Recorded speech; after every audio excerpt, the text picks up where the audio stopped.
If you're a movie collector, you need Movies Anywhere. It pulls your favorite purchase movies from participating digital retailers into one central place, so you can finally say goodbye to scattered movie collections and hello to an organized library. With Movies Anywhere, you can watch your favorite movies on any compatible device, whenever and wherever you want. Ready to grow and enjoy your digital collection? Visit moviesanywhere.com/welcome and register for free. Registration with Movies Anywhere required. Open to U.S. residents 13 and over. Holidays are here, and so is fashionable fitness. Gift yourself a Samsung Galaxy Z Flip 3 5G, a phone that folds in half to literally stand on its own. Pair it with the Galaxy Watch 4 for ultimate wellness and wow factor. Check health stats, flex personal records. Over 90 activities can be tracked, like biking, swimming, golfing, and more. Invest in yourself with tech made to crush goals. Holidays open up with Galaxy. Shop it all at Samsung.com. 5G connection and availability may vary. Check with carrier. Products sold separately.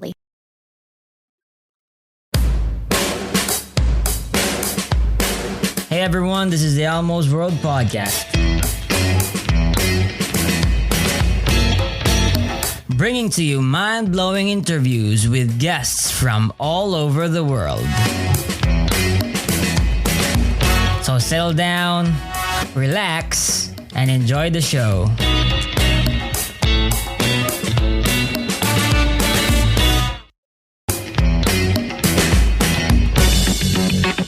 Oh yeah, by the way, if you like the podcast, please support Elmo's World Podcast on Patreon. Your support is what helps the podcast improve more and more.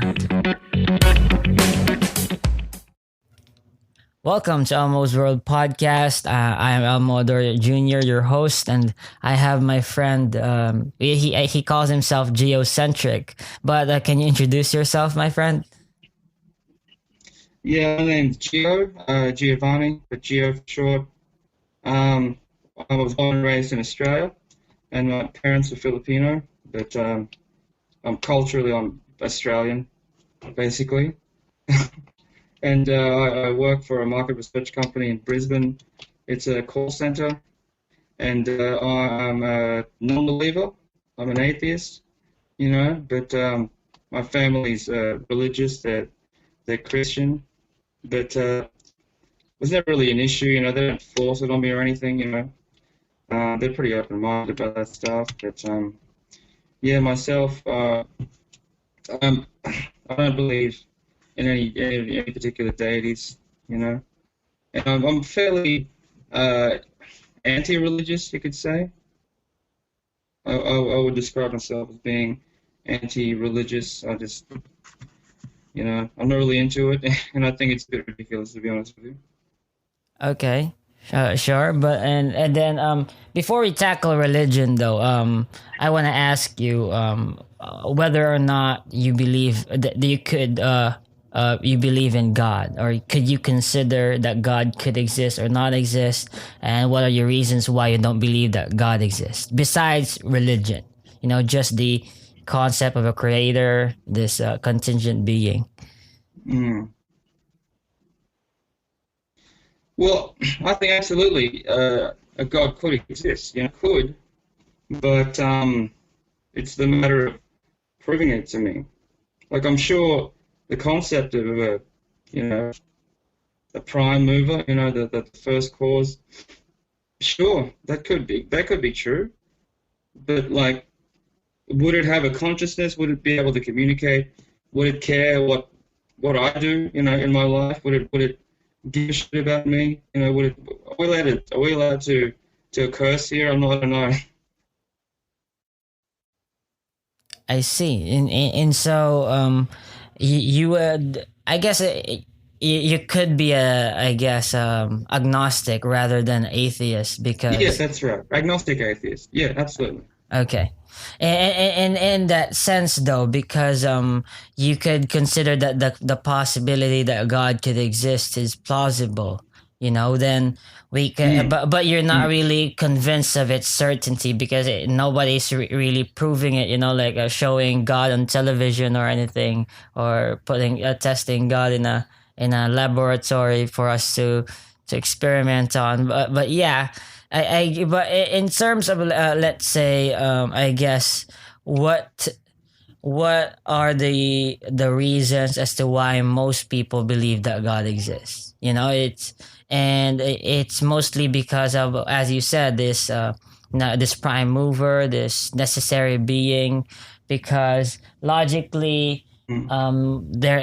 everything is in effect has to have a cause. So logically, people would use the Kalam cosmological argument, and there are many arguments for the existence of God, but Mm. it consistently fails for a lot of atheists who encounter this. They debunk all of this on their own, in their own way.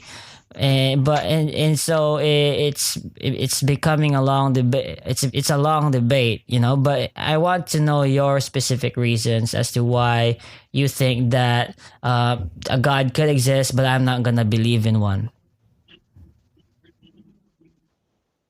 Well, it's something that theists have asserted, right? And I don't understand how anything. I don't understand how the universe could have come to be any other way. I'm not saying like I believe that there is a God. Look, I don't know. I can say I don't know how the universe came to be. I don't make any assertions about how it could come to be. But you guys say that it was a deity, that did it. And I would say if you believe that and you want me to believe it, then prove it to me, basically. You know.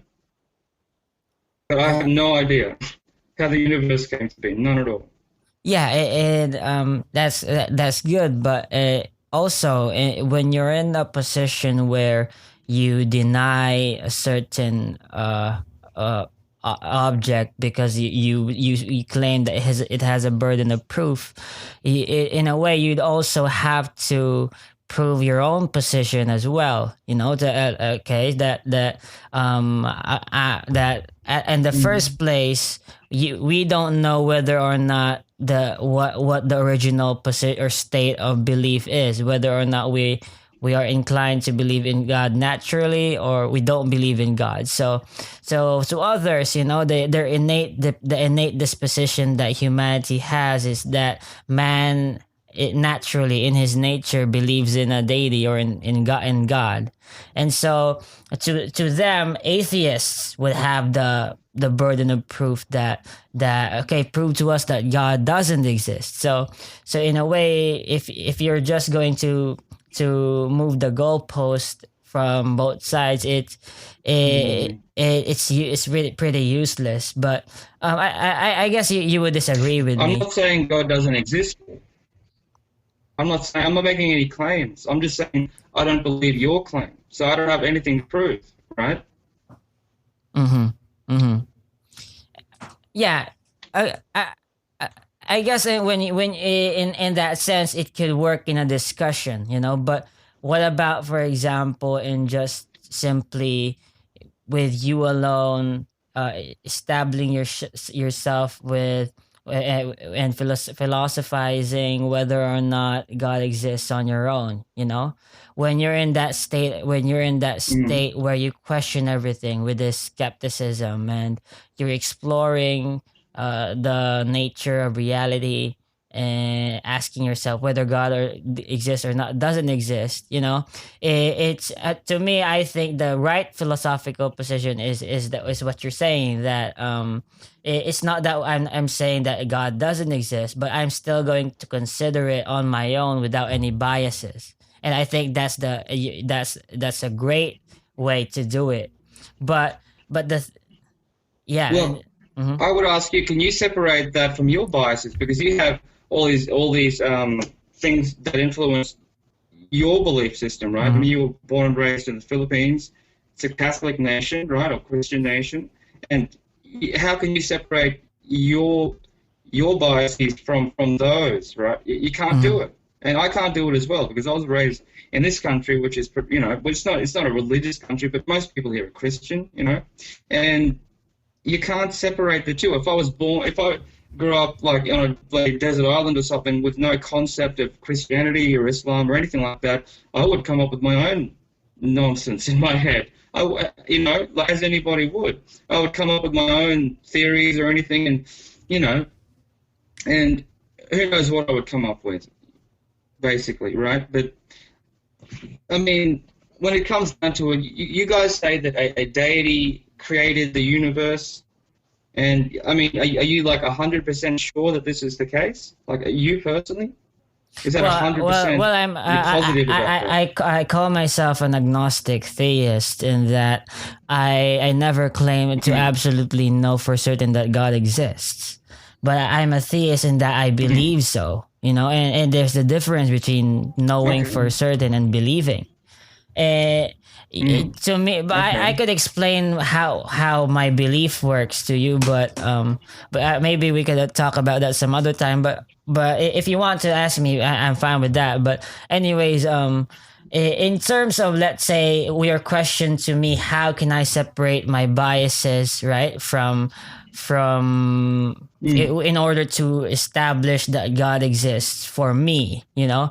And so when it comes to that, I always, to me, for example, I was born in a Baptist family, you know, but the thing is, from high school to college, I've left my faith many times and then come back and then explored other faiths and then left that again, became atheist, agnostic, and I've never been afraid to question my faith. You know, that has been my pride in that I'm not afraid to actually be convinced by other people. You know, I talk to all these people and I always take them for granted and actually sometimes believe them because I'm such a very easy person to convince, you know. But I guess then that to me, I guess that there's something about the human consciousness by which there are things that we cannot explain, that science cannot explain, because the thing about how our own specific subjective experience is, we can't really put that in a laboratory and test what humans are experiencing. So, for example, to me, the things that I ground my belief in God are things that some would say call mystical, some would call socially constructed, but to me, these are self-evident as real. What I call these are, I would say, human dignity. I believe in true love. I believe in objective morality, and I believe that in an intrinsic meaning in the universe. And so these are four things that a lot of people would dismiss easily, but to me, for me to be able to live normally as a person in a coherent worldview, I always live by these things. But if you're a materialist, you know, if you're an atheist, you wouldn't have anything to ground your beliefs, your life on these things. For example, that's why for example, if I were an atheist, would have no reason to believe that human lives are more valuable than an animal's or than an ant's. You know, that has value at all. It would just be socially constructed. It would be ultimately subjective to me. Also, when you discuss like true love, like when I look at my parents, my family, you know, my wife, would what kind of love is this? Is this simply evolutionary? What is the quality? But to me, it seems real. You know, it seems like transcendent. And so I might be, I guess, a lot of people could dismiss it as delusional, but to me, in order to be a human, I think that that's what makes us different, or is believing in these I call them axioms, but yeah, so that's how I ground my belief in God. But also I consider the argue. This is not a good argument actually if you use philosophically, because someone used the teleological, Kalam cosmological, Pascal's wager, all the others, but I use these because It's simply that as a normal human being, you use these to act every day of your life, and you do not deny all of these, right? And so when one of them is free will, right? So if you're an atheist, you're probably going to believe in determinism. So that everything you do is you were determined by this. So your choice is actually not yours. It's just by your externalities and your genetics. So how can one live as if everything they do is determined? So to me, as a human, I can't live that way, right? Because I always and constantly believe that I have a choice, and I act as if I have a choice. And so if I act this way, then it only makes sense that I have believed that I have a choice, and that's why I believe in God, because of love, of me having free will, and all of these. Okay. Yeah. So Well, I mean, you talk about love. Talking about love, it's an emotion, right? That's yeah, driven I would agree. by It's an chemicals in our emotion. brain. But in psychology, It's an emotion, and it's in psychology they have these theories, that one of them is behavioral theory, where your analysis of the human psychology is simply that you're observing behavior and not making any theories as any a model as to what is actually happening in the brain. You're simply observing what is happening. And so when we observe like things like martyrdom, fatherly love, true love that actually exists, we can't really test the brain, what's happening in the neurons and stuff. And so I hold in that, in terms of of human consciousness, emotions could very well have a physical part, but also on the other side, its counterpart is something of a duality, where someone use the spiritual realm, but I just use like a dualistic realm, where that both affect the other. And so our emotions could be affected by the physical, but the other way around, that the spirit or the soul could affect the physical as well. And that's a theory in psychology, and I think that it holds ground. But what would be your say on this? like I was saying before, emotions driven by the chemicals in our brain, and that is set up because we're a social species, right? And it's beneficial for us to care about each other, our close family, and then when you extrapolate that out towards a society, that's how you build a society, right? You care for each other, and if there's any outliers that do harm to the society, then you ostracize those people. You jail them, you put them in jail, right? For the betterment of everybody, right? So that's basically how I see it. It's an evolutionary trait, right? Because we evolved from our ape ancestors, and they became a social species, and that led to us, right? I mean, that's basically how I would. Okay. That's basically how I would. Yeah, how I see it. but in this society, in this what in a way, then, if you're using this logic, what would be the perfect society in your eyes? Like the utopia, the ideal utopian society where that grounds itself in evolutionary progress. Let me give you a picture. Right. So, for example, I guess the goal of human society is simply the pursuit of individual happiness for every citizen, right? To maximize it in the most optimal way. Would you agree? Can you just give me one moment? Because I'm just going to put in my my earphones. My Bluetooth. Just one moment. You're asking me to describe my view of the perfect society? Yeah, of the most ideal, because okay. But let me tell you what I think. If you use the evolutionary model on that, right?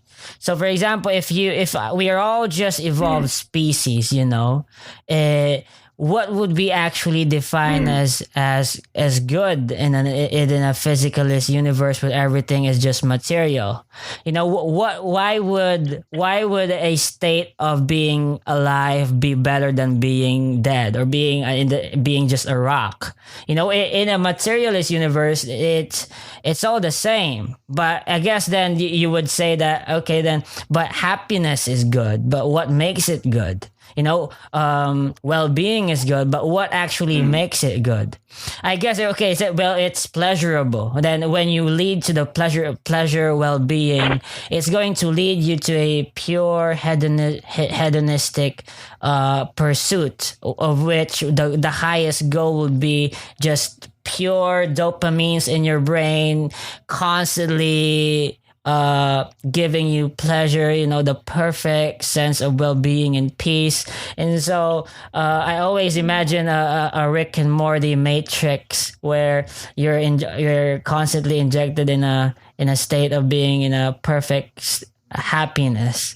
It tests a tube of happiness, I would call it. That would be, if you're grounding it simply on what evolution would state as being the state of happiness. Wouldn't you agree? And so, if you imagine that, you would call it as inhuman. You know, that's not what humans want. But exactly, because we're in a way, we have this innate desire to still continue to be humans. You know, to have humanity. When you think about a robot, a society where there are no humans, you know, and the robots wouldn't care about anything.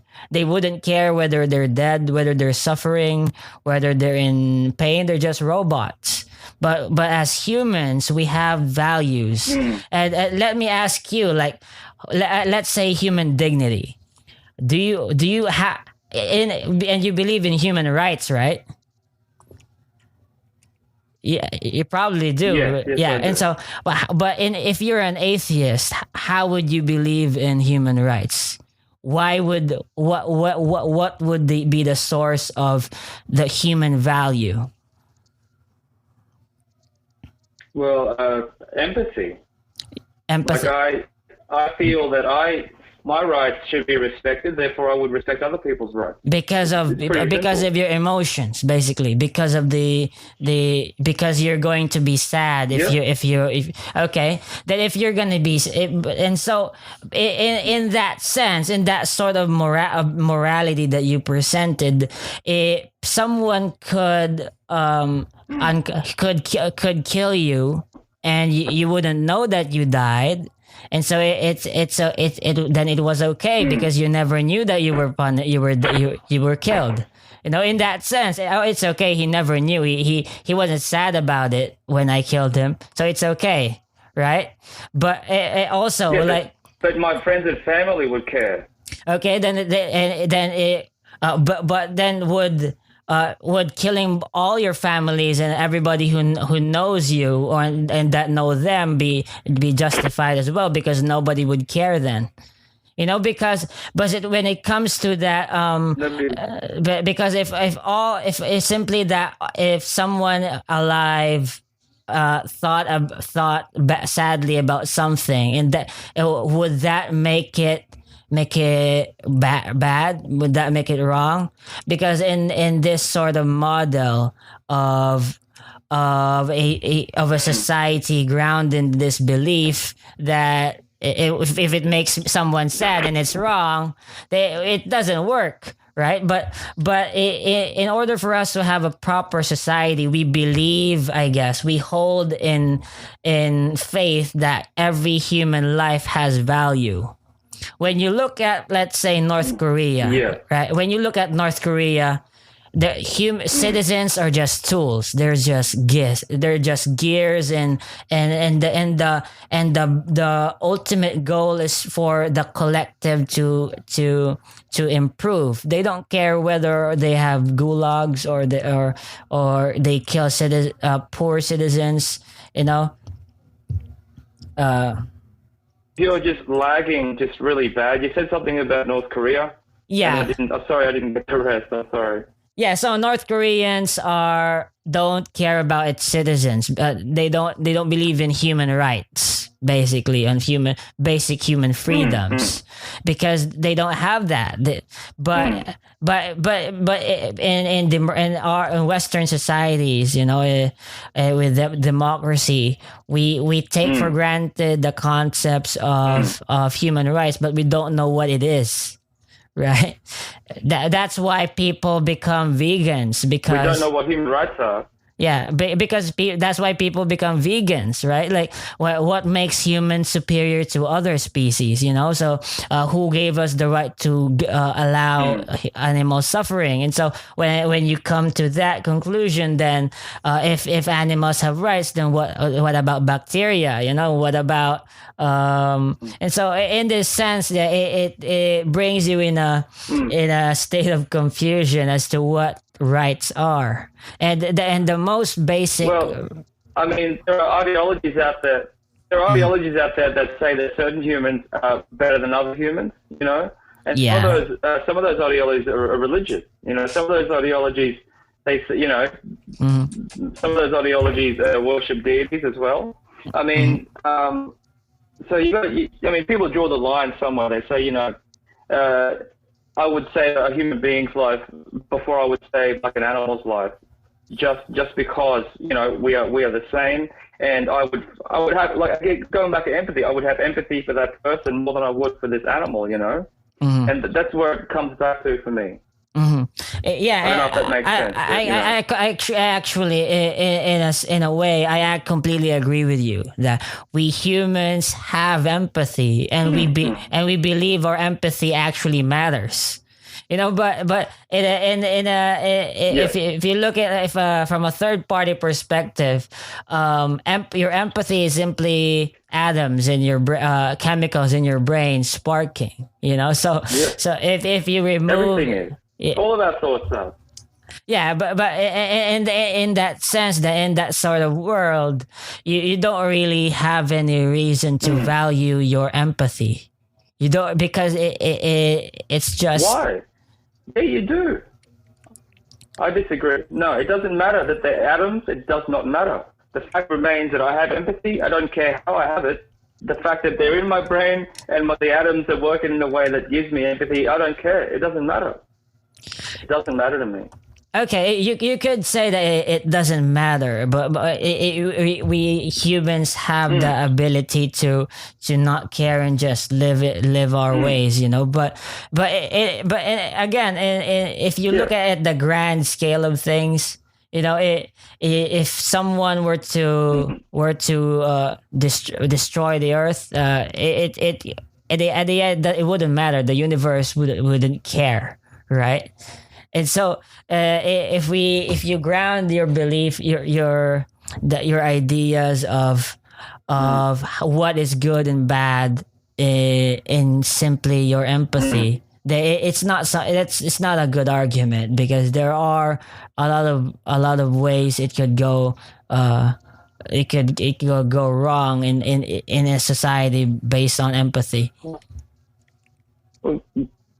Well, good and bad is subjective. Morals are subjective. Ethics is subjective. In a way, it all it depends is. on your point of view. Depends. Okay, but how about we can talk about, for example,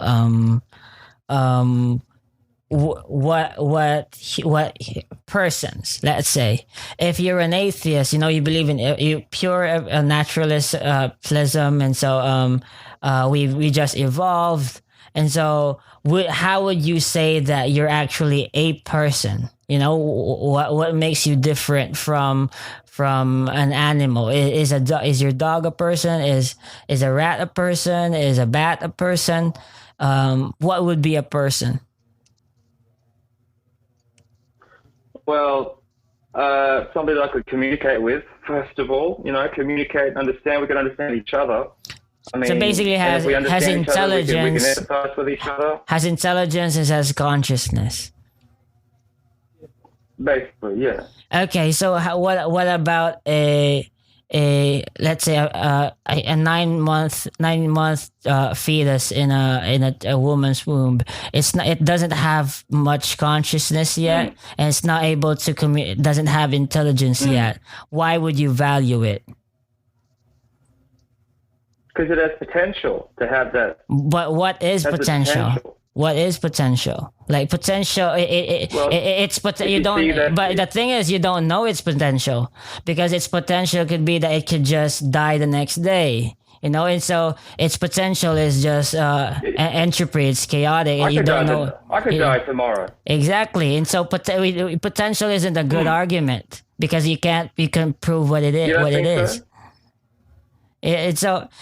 I disagree. I disagree. I think it is a good argument, and like from your what I'm saying is that the only way you could say that you would value a human fetus, a 9-month fetus, is that it's the same species as the human being. And so when you use that argument, it's just speciesism, and so it's not really a great case, and it's probably always wrong.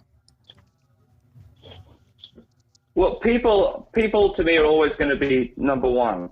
Mm-hmm. Okay, that's just me. Yeah. I mean, people might value animals more than I would, but for me, it's people. Okay, and like I with agree. the fetus thing, if you carry that fetus through to you give birth to the fetus, it's going to become a child, and that child has potential. Like I said, I mean, that's basically it for me.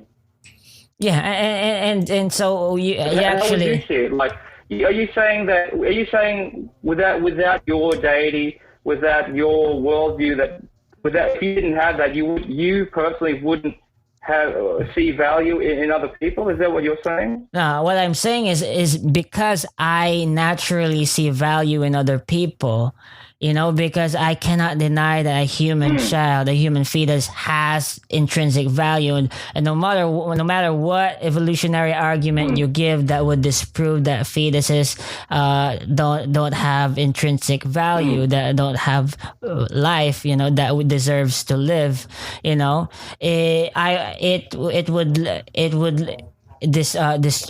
wouldn't destroy and so when I have this belief, this knowledge that, and self-evident belief that human life, and each human life has value, no matter how defected or genetically problematic it could have been.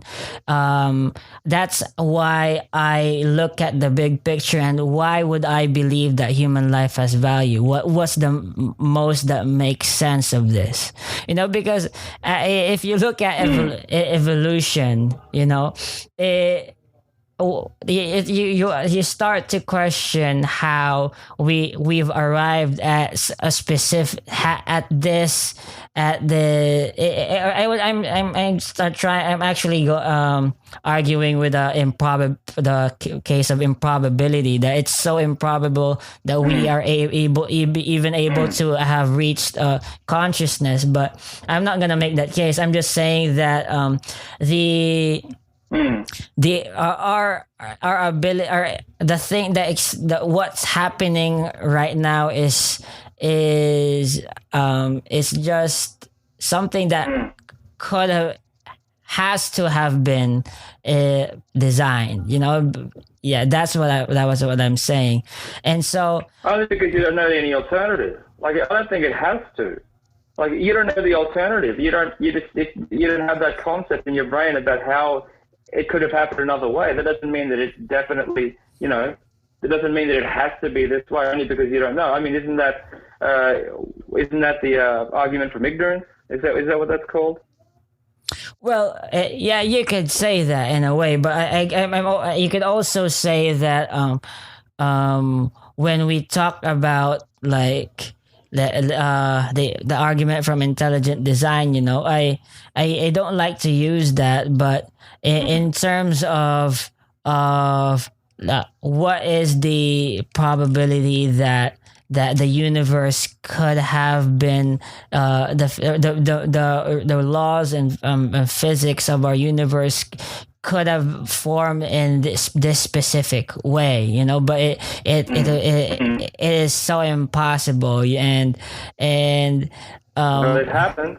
It happened. well, And exactly. if it didn't, we wouldn't be here to think about it. But it happened, and we're here. Exactly. We're here, and Exactly. Yeah, And, okay. and why would it happen? So, it's something that I don't know. it could, yeah, but that's why we're using the all the information that is available, and to me, Okay. I when I look at the grand scheme of things without any biases, and we just I look at human life and it has value. Why do I believe that every life has value? Why do I believe that I have free will? Why do I believe that the universe could have been impossible, but we are here? The probability is so impossible. And so if you're in a way, if you're just using common sense, it all points, or at least indicates, to a God, to a But creator. is it really that impossible? I mean, what if they have that? What if you prescribe to the multiverse theory, where there's multiple universe, just infinite amount of universes, where it could have just happened constantly, and then eventually we were going to pop up in one of those universes, right? Eventually, because they're infinite. I mean, isn't that a good way to get around sort of what you're saying? Isn't that would you consider that a decent alternative, like an adequate alternative to your theory? Okay, but when you start using that kind of argument to argue God out of the equation, it still has a lot of logical problems in itself, right? Because if you're claiming, if you're going to claim infinite regress, then wouldn't that be outside the logic itself, right? For example, Well, as you said, there has to be a primary cause. I didn't If say you- there had to be. I said, that's a possibility. yeah, it could be a possibility, but but basically, if you're using just common sense, it would be the case that everything with this complexity that we have, to me there must have been something that organized everything in this way, so. But Well, what organised your prime mover, though? I mean, that's an obvious way to go. What organised your prime mover? Are you gonna go to that infinite regress like I did? well, but in that case, though, we're not just talking about infinite regress, but we're also talking about a necessary cause, right? In both ways, there is infinite regress, but it can only be logical if there was this necessary being that is eternal in itself. And so in that What if the universe was eternal? well, if the universe was eternal, then we would expect there to be not much sense in how we view the universe. But the thing is that there is order. Why? Because, and that's why when we I like the talking about the principle of intentionality. When you it seems like something is undeniably intentional, right? For example, how we're able, how the universe has the actual blueprints, or not just the blueprints, but the ingredients to have something like consciousness, and the philosophy of mind or consciousness grapples It is a struggle for scientists, doctors, or biologists to this day as to what consciousness is, and as we've tested and proven, now. consciousness doesn't make sense in a physical universe. And so it actually demands that it be outside of the physical realm. So there have been a lot of theories as to a duality happening, like something of that sort. But I'm not gonna make any claims on that. I'm just saying that there are so many things we do not know, and I completely agree with you that it's impossible to be certain of anything. But in this case of living a coherent life where you're just you're making sense of things, and you're being honest with yourself, and you look at how you live your life. Do you live your life as if you have free will or not? Do you live your life as if human life has value? Why or why not? Do you live as if the love that you have your family is something that is of real quality, not just something that is very subjective, and that what you're doing as good, or that what you're doing in a good or bad way, especially in a good way, it's not just because of incentives or whatnot, but it's actually what we call something good.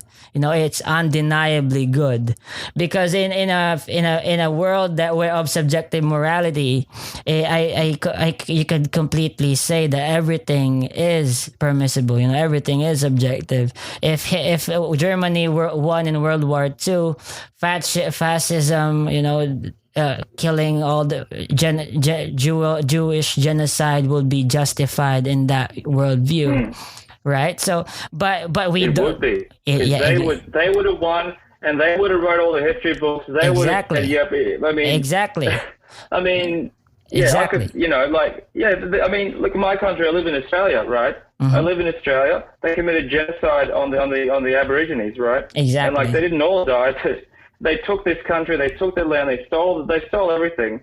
But it's okay because they won, and it's all good, right? I mean, people question that, but for the longest time they didn't question it, right? So it is morality is subjective, and I would argue that your morality is subjective as well, because it's based upon your particular belief system. Your ethics are based on your religious beliefs. I mean, those religious beliefs are subjective. Like someone else's religion would have different ethics to yours, correct? I mean, it's all subjective. Well, okay. I guess in a way it is subjective, but because it is coming from me. But what I'm claiming is that there is an objective morality out there that we cannot deny as a human species. For example, Hitler would, as you said, history could have been written by the victors, and an evil government could have appeared good, good in the future, its future citizens. But what I believe constantly happens is, even in an evil government, humans will still know what is truly good or bad. Right. For example, as what's happening is in Australia, the government erased or changed what's happened with the Aborigines people. But look what's happening. There are still people who know what was good that they did and what was the evil that they did. Besides the fact that they rewrote history. And in North Korea, there are still people understanding that this sort of society is not good. It's evil with killing and people. Again, because of empathy. Yeah. Empathy. Empathy, and I agree with you. I would actually hold empathy as self-evident as well, that we humans have. There's something more to empathy that we cannot deny, and to me, that's part of of something that God gave us. But I think you would disagree. But to me, though, I don't like to impose my beliefs on people, but I have conversations with them. And I love having conversations with them. And I have friends who are Muslims, atheists, agnostics, super weird people who think they are God, or people like that, Buddhists, and I think we can all agree on one thing, that we want a better world. And we can all we can all paint a picture of what world we want, but at least that we have these agreements, and we could all discuss rather than kill ourselves and after arguing. Yeah, that's true. Mm-hmm. No, that's true. Again, the picture that you paint is subjective. At the end of the day, like a Muslim is going to have a different picture than I would. Or a Jew or a Muslim or a Hindu, they would have a different picture of what a perfect world would be. Again, according to their biases, and their ethics based on their religious beliefs. Yeah, and I'm not gonna say I'm right, because I'm far over that. I'm 20 years old now, and I'm over debating and stuff. But it's been a great conversation with you, man. And I want to ask you one last question. Ben, I want you to drive what would be your main message to all those people. You're an atheist. I want you to send a message to those religious people, or probably even the young ones who have been put in a position that they're not sure of. What would be your advice to them? I would say just ask questions. Keep asking, and don't be satisfied with just a bullshit answer. Just ask. Just keep on asking if you're curious, because that's how I got to my state of mind right now. I just kept asking questions, and that's where it led me. That's what I would say. Awesome. And bro, thank you so much for your time. It's been a pleasure, and I hope I can invite you to more episodes someday. Yeah, sure. I enjoyed it, man. Thanks for the show. Okay. Thanks for your time, man. So that's the end of it. Thanks for tuning in, guys. This is your host, Elmo Ador Jr. And thank you for listening in. And please subscribe. Please follow us on Facebook. Please follow this. Please. Thanks.